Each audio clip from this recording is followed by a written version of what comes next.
let me say this about UGA and the 32 years that I spent there. Now, some people say UGA is driving people out. I'm gonna push back on you.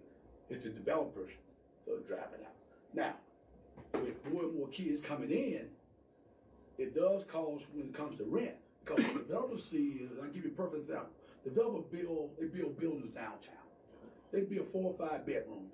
They charge $1,200 to $1,800 per bedroom. Mm-hmm. So if you got 4 bedrooms, do the math. Mm-hmm. Everybody know. So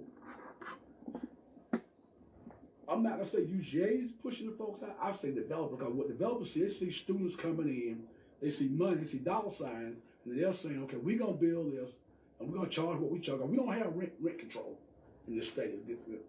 In our constitution, we don't do rent control. I lived in New York for a year. In New York, we had rent control.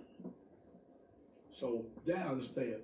Now, I think what we can do, and one thing Charles and I have talked about, how do we partner with those developers to make sure that we can build what I call affordable housing. And let me tell you about housing, how housing needs to work.